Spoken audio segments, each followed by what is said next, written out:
Good morning and welcome. You're listening live to Heart-to-Heart, a program which aims to help you and to become your loving self. I'm Dr. Mitra Rashidian, licensed marriage and family therapist and a certified sexologist in private practice in beautiful Encino, California. Beautiful Encino, California. And I'm Dr. Robert Jaffe. I'm also a licensed marriage and family therapist and a certified hypnotherapist. And I'm here with Dr. Rashidian to share with you some of what we've learned over many years of study and practice about how to feel more loving and joyful every day of our lives. Is it possible to do in the midst of this corona epidemic, pandemic crisis? The answer, well, stay tuned. We believe that the answer is yes, and we'll talk to you about why that is.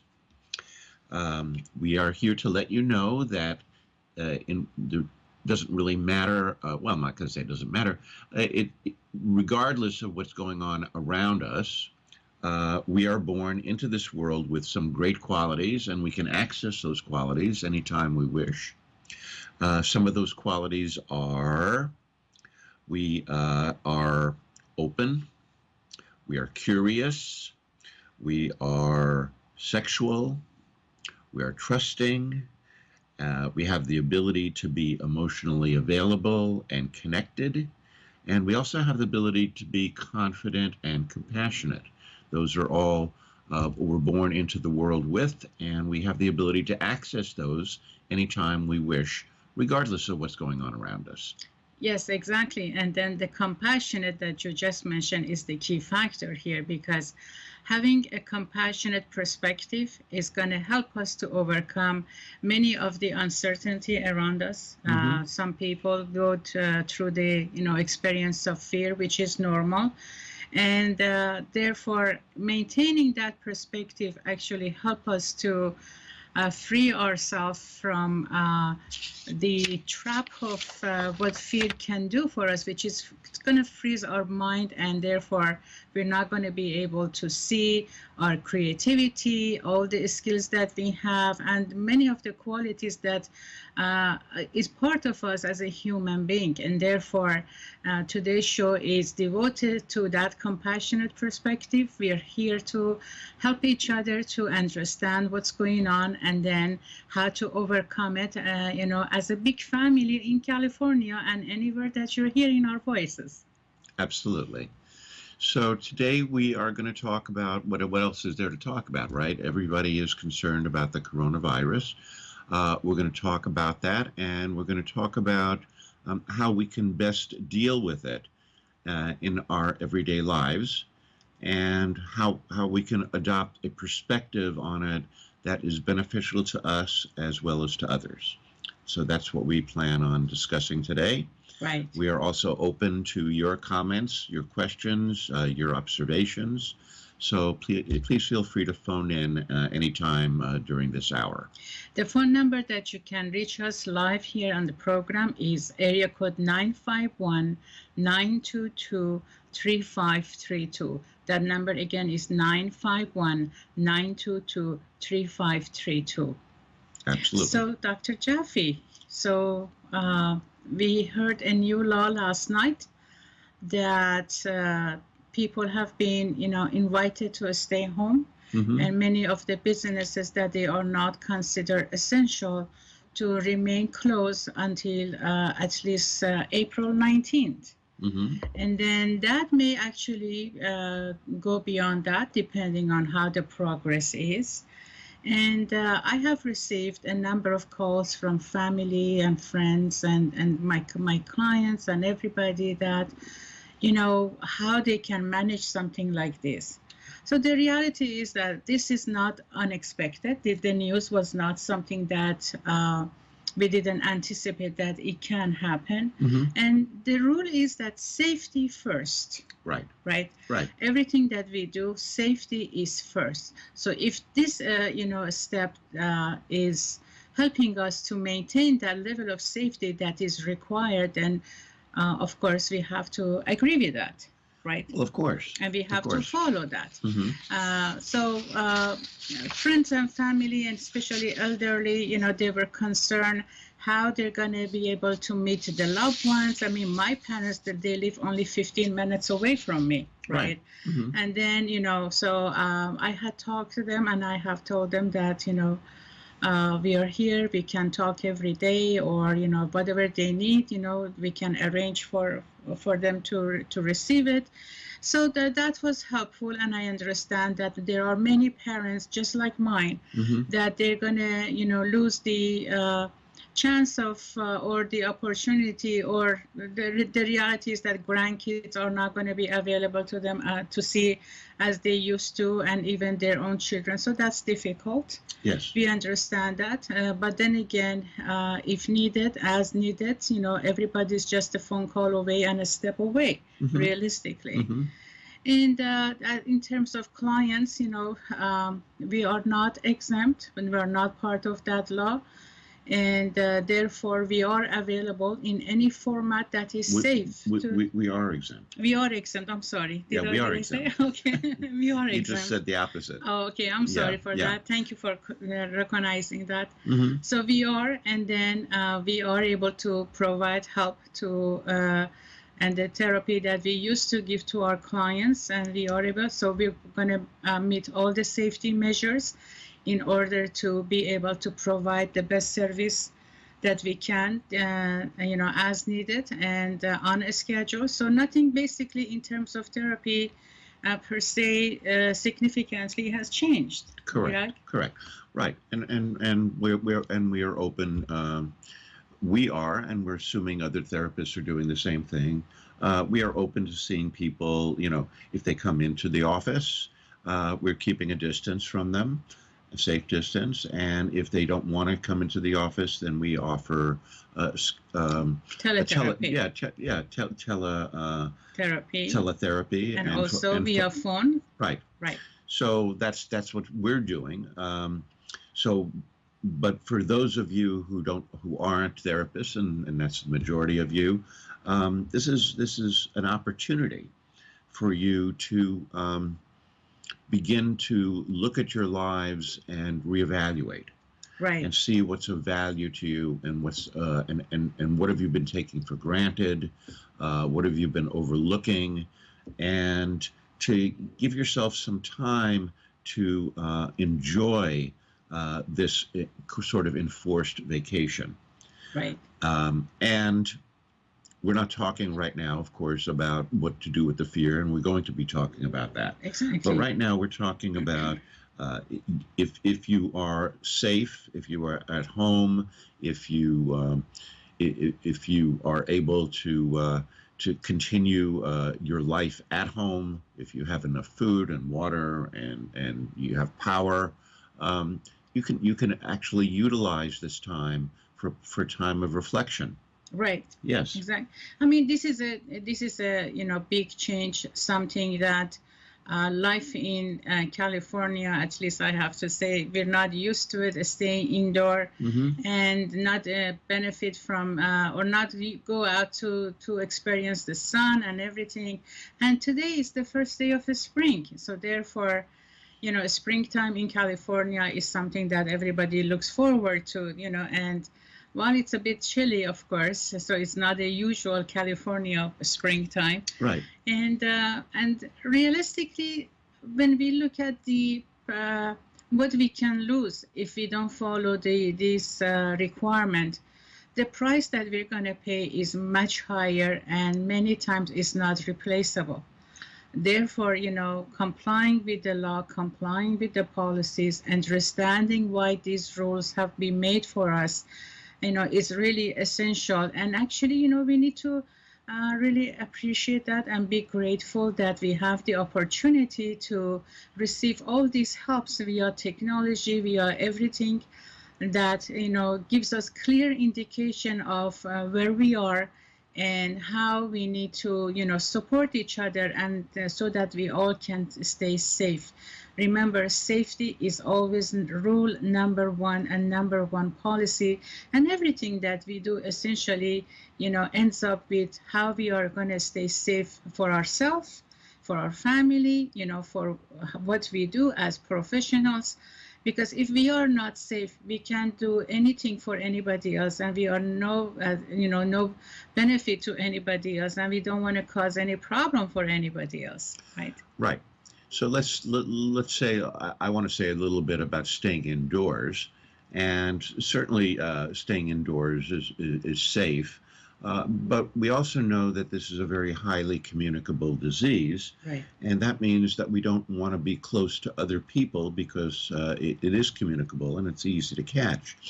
That said, it's notwithstanding that, that doesn't mean we can't venture outside the front door. Right. So, my beautiful daughter, who has two 20-month-old daughters, and my granddaughters, she went with her husband and they took a bike ride together. Right. And tonight I'm going to go and play tennis. Right. And I'm not going to be around people, but I'm going to be outdoors and I'm going to be doing things. So I don't think we have to worry about walking outside our house. Well, I think we just have to, as you said, I think we have to be aware that it's communicable, and now they know, of course, that you can be carrying it without symptoms. So that's why they're shutting things down, because they're trying to contain it and make sure as many people as possible don't contract the disease. Right. And this morning on my way here, I saw a few people jogging, a few people were walking with their dogs. They were individual by themselves, and then I saw some couples also doing that. Mm-hmm. So, like you said, we don't know who really carries the disease or not. So, Right. Number one, the best is to get tested if you're not sure. And then number two is, if you are not sure whether you can do that in your community, it is best to ask. And, once you ask, then you have a peace of mind about, how to plan for your day and what to do with your time. And, springtime is a good time to start with new things and new decisions, new choices. And I like to say that, today actually is also Persian New Day. So to all the Persians who are listening to our voice, Happy New Year. Happy New Year. And, as part of the traditions, cleaning up at the beginning of the spring is part of the ritual, right? Therefore, now that you're home and you have more time, maybe you can use this time not only just go through the cleaning of your environment, but also, cleaning up about what's in your mind that doesn't let you move forward with your life. What are some of the roadblocks that you have? What are some of the decisions that you're not sure whether you should take them or not, or how to plan for your future? So this is a good time actually for us to do that kind of a reflection and that kind of a mental cleanup, so that, you can start your year beautiful. We just got a hint that the commercial is coming up, so why don't we take a break and come back to you? And before we do, I just want to say that my tennis partner contacted me and he said, "Are we still on, or are you going to hang low because of the virus?" And my response was, and we'll talk about this after the break, my response was, a caution is indicated and wise, but paranoia is unhealthy. And I'll see you tomorrow at the tennis court. Right. So we'll talk to you after the break.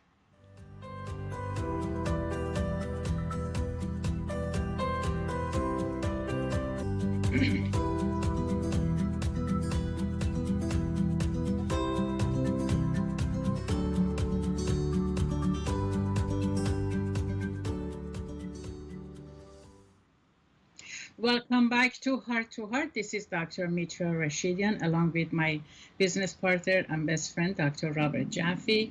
We are offering you a program today, Heart-to-Heart, and we're talking about what's going on in the society right now with the whole corona situation that's going on.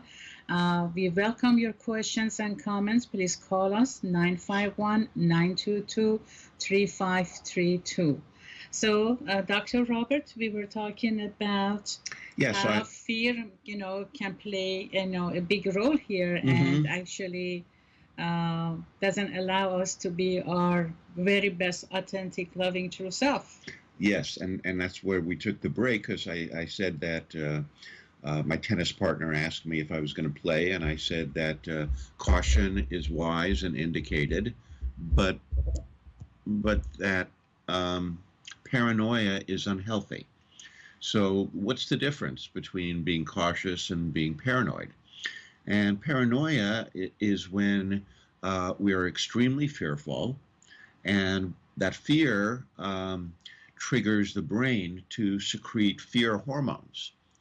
And what do those fear hormones do to us? Oh my God, let's talk And about them. yeah, That's, and it's not a pretty picture when we're living in fear. So first, we're going to talk about a little bit about what the brain does and how it affects us when we're in fear, and then we'll talk about some ways for you to combat that. Right, because that's what we think is most important with respect to what's going on now in the world with the coronavirus. So the brain, of course, is wired. There's different parts of the brain, and it's wired to protect us. And so survival is, of course, the most powerful drive that we have. right. And so that, of course, is a big part of the brain. And what part of the brain is that? That's what we call the amygdala. Yeah. The amygdala. And the amygdala gives us hormones that secrete when we are in physical danger. And most of us, at least in the United States, most of us are not in physical danger most of the time. Right. So the amygdala doesn't really care that we're not in physical danger because it still has a job to do, which is to protect us. And so what it does is it extends its reach into emotionality. Right. I like to add here something about a visual perspective of where amygdala is actually located in our brain, so that they, we can see how it can actually control us. It is right at the very bottom center part of our brain. Yes. So when it becomes activated, we can see that how it kind of explodes all over the brain and controls every other functions. Yes. Yes. So I just want to mention that the location of it is very interesting, so we can see the power of fear, how it can capture everything that we do. Yes. It sounds a little bit like there's some static in the back. Do you hear that? I hear it, but as long as we don't hear from Jesse, I think we're okay. Okay. All right. So what does the amygdala do exactly? Well, when it senses fear, and I mentioned just a minute ago that it all begins with physical danger, right? So if something is about to attack us, if there's an earthquake, if there's a fire, the amygdala goes into action and it secretes these chemicals that help us to mobilize ourselves and to move more quickly, and our senses become more alert, and it secretes different chemicals. Right. So let's introduce some of those chemicals. So yeah, the first. And what they do actually. What do they do? Right. Yeah. So the first one is adrenaline, right? And boy, we have heard about that a lot. And adrenaline is what we call the fight or flight hormone. So it's produced by our adrenal glands, and when it secretes immediately, like within milliseconds of the time when we feel like we're in physical danger. So what happens then is all of a sudden everything goes on alert. Our heart rate starts moving quicker. Right. We start becoming alert, and we scan the environment for danger. Right. The adrenaline moves into our bloodstream and energizes our muscles so that we can fight or we can run. Right. So that's the immediate reaction that we experience as a result of experiencing fear, is exactly That's the external part that we see. Our action, is a result of release of this hormone that suddenly puts us on alert, and therefore our body, our mind, our behavior, everything, responds to that, and we call it reaction. Exactly. Right. And I'm sure many of you have had the experience when driving, right, where someone, pulls in front of you and you narrowly miss them. And, and then a moment later, you can feel your heart pounding right, and maybe even breaking into a cold sweat. That's the adrenaline at work. right, Right. And then some people actually, they pull aside and they stay in the car because there is a moment to recuperate from all that sudden changes in their brain and their body, right? Correct. So that, they drink some water. So we want you to know that that doesn't just happen out of nowhere. It's because when we are in a fear place, that hormone, can definitely impacts everything we do. Right. And then along with the adrenaline is another chemical we call norepinephrine, and that is simply a chemical that works with the adrenaline to strengthen us and to focus us. Right. So those two chemicals are the most powerful. The role of norepinephrine is to stay awake and to stay focused. Right. Right. Right. So, we need, along with fear, we need to, stay aware too and stay focused. Correct. Right? Because if we lose that ability, then who knows how our reactions can take us and what can we do, right? Correct. And so also what the norepinephrine does is it helps put the energy into certain areas of our body where we might need it the most. So it might take it away from the skin and put it more into the muscles. Right. And so those two chemicals are their first responder chemicals. Right.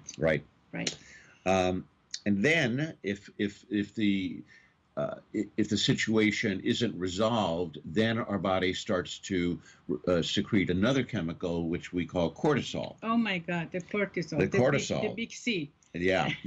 And that's a big one. And the cortisol is like the second responder. And the cortisol doesn't get secreted immediately. It takes a few minutes before it gets secreted.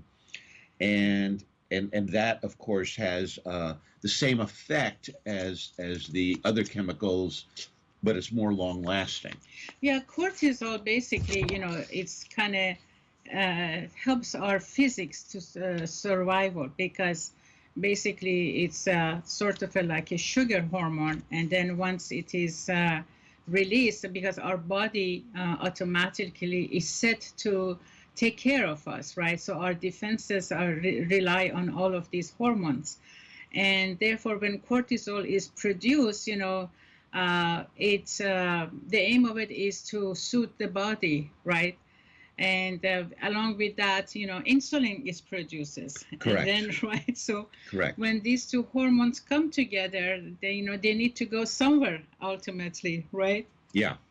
And so what the cortisol does, of course, is it reinforces the adrenaline and the norepinephrine, but it, again, is a second responder.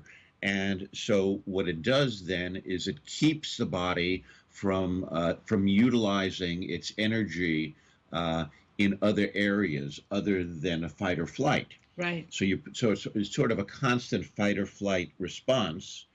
And so what it does is it takes the body's energy away from reproductive drive and digestion and physical growth. So let's say your hair isn't going to be growing as fast, but one of the major things that it does is it lowers your immunity.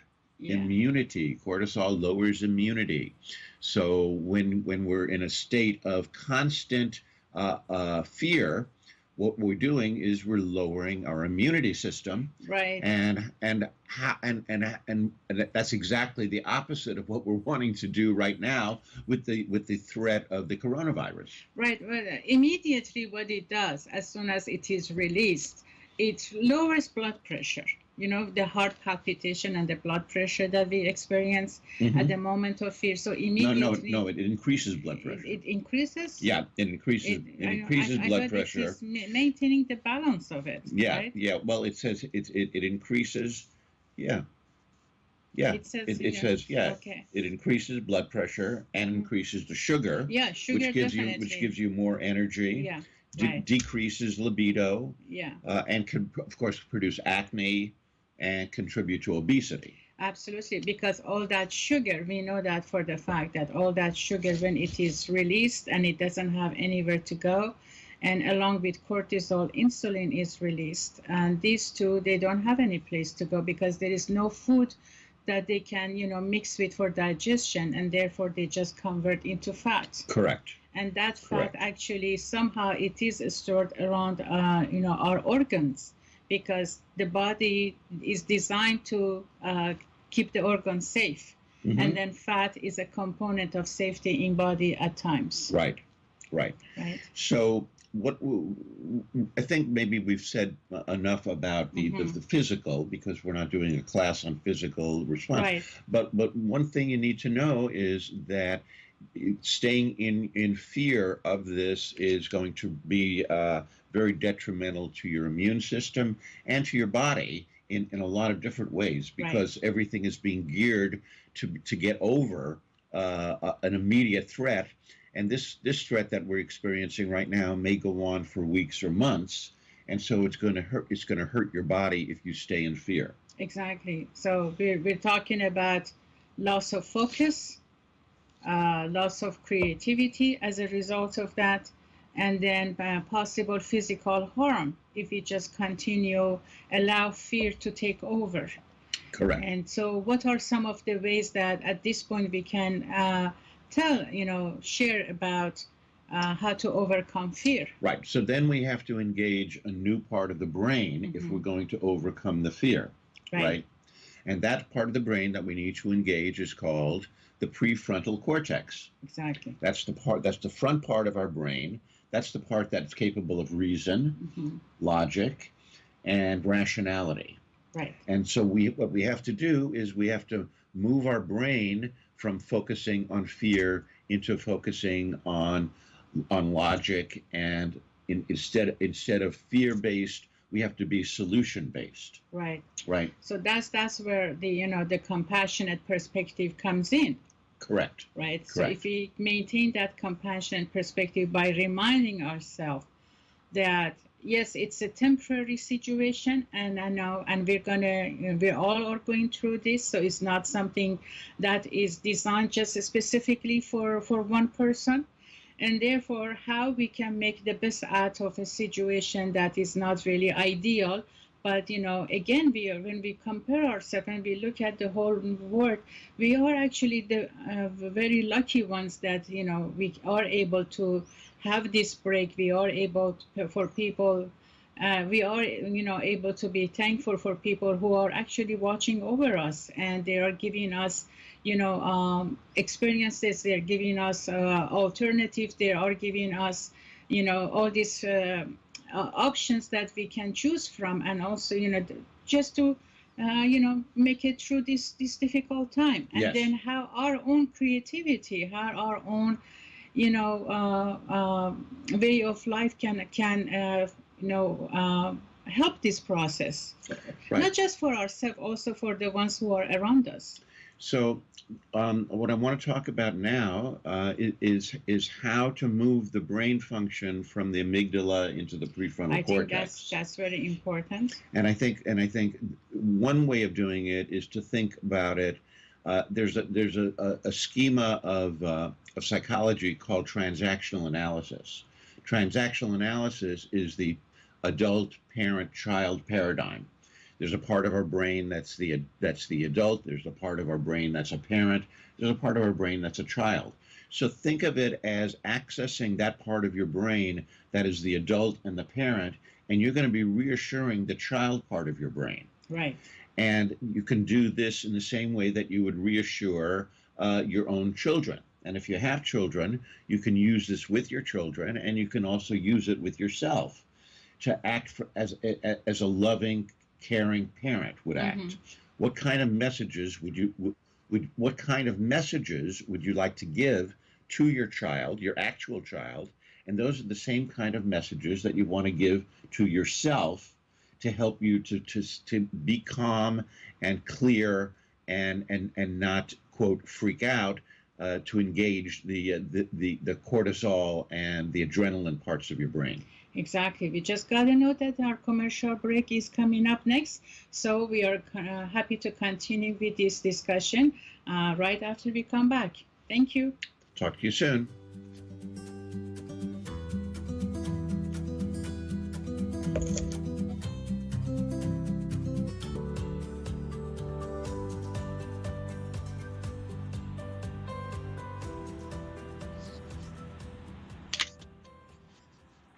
Hello and welcome back, Dr. Mitra and Dr. Robert here at LA Talk. I'm sorry, at Heart-2-Heart.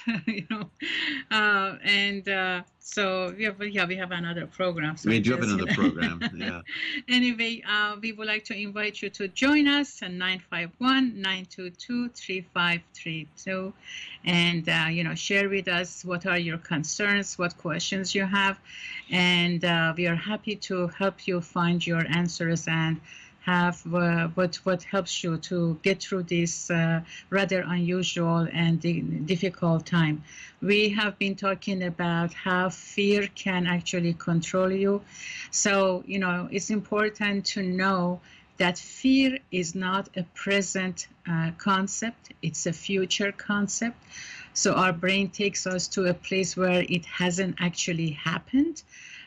So once we are in an unusual situation, it's easy for our brain to just take us to the place of unknown, and therefore we react, and let's see how we can overcome some of that or all of that. Yeah, absolutely. And so anxiety is about future. Fear is actually for the moment. And when something is presenting itself, then you're in fear. But anxiety is about future fear. Right. And what we're talking about now is how your brain gives you the same response to anxiety as though it's actually happening now. Right. Yeah. And it's causing the fear hormones, which we talked about earlier. And then we're talking also about how to overcome that. And we overcome that by accessing our prefrontal cortex and becoming a good parent to ourselves. So what are the messages that you want to give to your children? And let's assume the children are very young. Let's assume the children are under 5. Right. And they have lots of questions. They have questions and they don't understand. And so you want to explain it to them in a way that doesn't make them more fearful, right? But isn't also lying to them. You don't want to ever lie to your children. You want to explain it to them, and you want to make it sound not real scary. And that's what you want to do with yourself. You want to explain it to yourself. And in psychology, we have something which we call explanatory style. And explanatory style has to do with the way that we explain things to ourselves, which either causes us to be solution-focused or fear-focused, right? Right. And so what we want to be, of course, is solution-focused. And so what are the solutions to when your brain is telling you fear, fear, fear? The sky is falling, right? And so what would you want to say to a young child? One of the things you'd want to say to a young child is, I'm here and I'm going to keep you safe. Right. Yeah. Now, how do you say that to yourself? You say it the same way. You say, I'm taking precautions, and I'm keeping myself safe. Right. And I'm doing everything I can reasonably do, and I haven't contracted the disease. I'm okay. And even if some contracted the disease, the help is there, and so there are high rates of survival among those that they have contracted. Well, we're talking certainly over 90% of the people who contract it are not going to die. Right. So, and the chances of contracting it are not, you don't have like 100% chance of contracting it. Right. So you have a smaller chance of contracting it and a much smaller chance of dying if you do contract it. And most of us haven't contracted it. And that's why we have all these safety measures going on, so that we don't contract this disease. Yeah. Right. And if we do, Yes. then what? Right. Then we still have to give ourselves positive messages. Right. Right. So we want to say, the more you stay in a stage of fear, the more your body defense drops.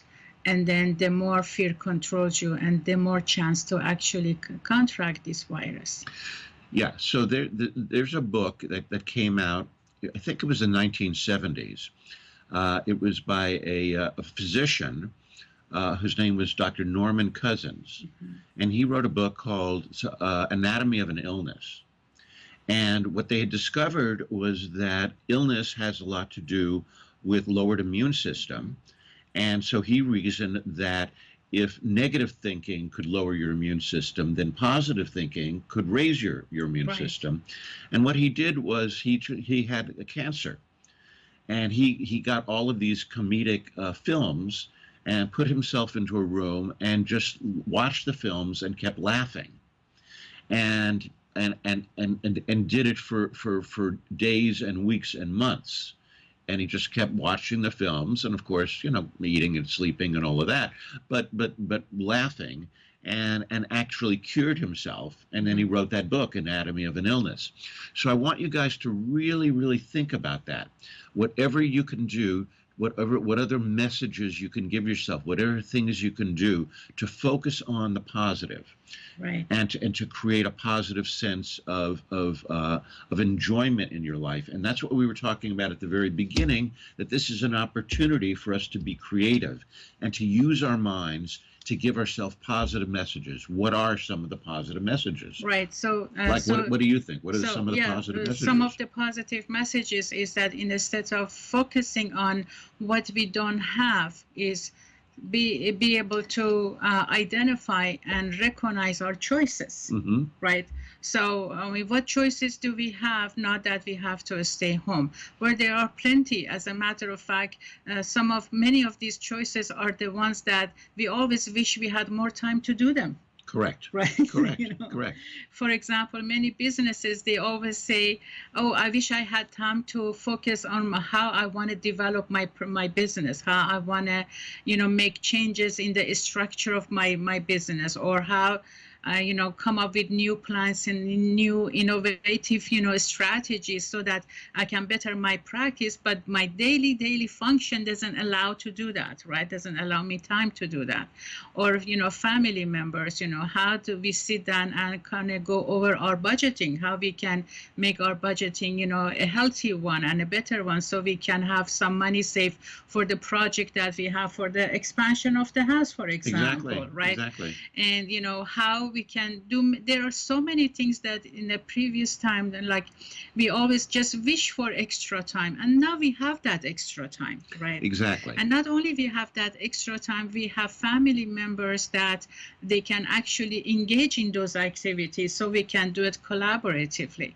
So that's one aspect of it. The other aspect of it is, because of the work functions, and because of most of the time families being apart from each other, they don't really have a time to listen to each other. I mean, this is parents go to work and kids go to school, and by the time everybody's home is around 7 o'clock, have dinner and just have a small talk during dinner table, and then everybody goes to their room and then they go to bed. So basically quality family time is very much limited. Absolutely. Right. And what about if you don't have a family? What about if you're living by yourself? Then I'll just share with you. I live with my sister, but we do different things. We do separate things, and so a lot of time I'm at home and I'm by myself, and I love to read, and I love to meditate, and I bought a book on learning yoga. So I've Right. been sitting there and learning yoga. Right. And Yeah, I have witnessed how many things you have done to put that together. oh, Yeah. thanks. Yeah, Right. yeah, Yeah. yeah. I made a little meditation space for Mm-hmm. myself in my house, and so whatever it is you're interested in, these Right. are things that you can start learning about and doing. Yeah, this is the time to do it. And many people say, "Oh, I wish I had time to, grow my own produce." Well, guess what? This is a springtime. This is the perfect time to start doing that. Right. Right? Learning how to cook, learning how to put many projects that you have. I mean, right now, I just remember these two, but I hear from people that they wish they had more time to do certain things for themselves. And this is it. This is the time that you can focus on what is it that you wanted to do and you didn't have time for it, how to make these choices within a time limit that we have about 4 weeks, and then how to plan for it, how to budget for it, and how to implement it. Exactly, exactly. And let's say if money is a problem, then you have time to think about, well, am I doing what I really want to do to make Right. money? And maybe I need to do that for right now, but is this really what I want to be doing in a year or 5 years? Right. Okay, or 10 years? And if it isn't, then you start thinking about, you can fantasize about what you would like to do. Remember that Albert Einstein said that imagination is more important than anything. Right. He said it's more important than knowledge, even. And because anything that we can imagine, we can achieve if we decide to. Right. Yeah. And so our program is lose your ego, right? And the ego is the part of us that's fear-based. Find yourself, and that the self is the part of us that's spirit-based. And focusing on appreciation and focusing on gratitude are the quickest ways of shifting from ego into spirit. Right, exactly. So choices versus fear, creativity versus, being paranoid about it. And that compassionate perspective as part of our authentic true self, that's the part that we are actually come to this world with. This is the time that we can focus on that, benefit from it. And, some of the people that I know, my clients tell me they wish they had time to look online and see these specific programs that they wanted, or how to choose a university online where they can actually attend to, so that expand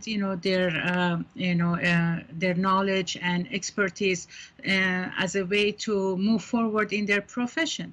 So this is the time to do that. You can go online and investigate and read about different options, different universities and different programs in the area of your interest, and then be able to select one that is, that you feel more comfortable with, have an online interview with them. And this is the time that you can actually plan then the next phase of your life, I would say. Yeah.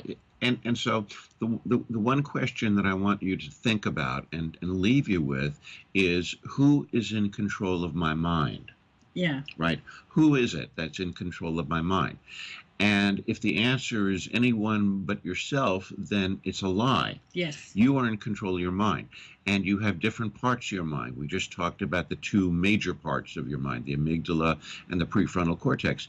You have the choice of which part of that brain you use. And whatever choice you make will determine the feelings that come up and will determine the quality of your life. Exactly. So we're here for you. If you have questions that you didn't want to share online, which we of course encourage you to do, because your question can help so many other people who share similar question. And please contact us. You can Google us. You can find us on Psychology Today. We are happy to answer your questions. You can email us. Our contact informations are public, and we are happy to help you during this difficult time in any way that really meets your needs. And just focus on being compassionate to yourself, loving to yourself, loving to those that you think you can help, and just don't allow fear to control you, because like Robert, you said, we are in the control of our life and our mind, and we can't just let external situations take those beautiful qualities away from us and put them on freeze. Absolutely.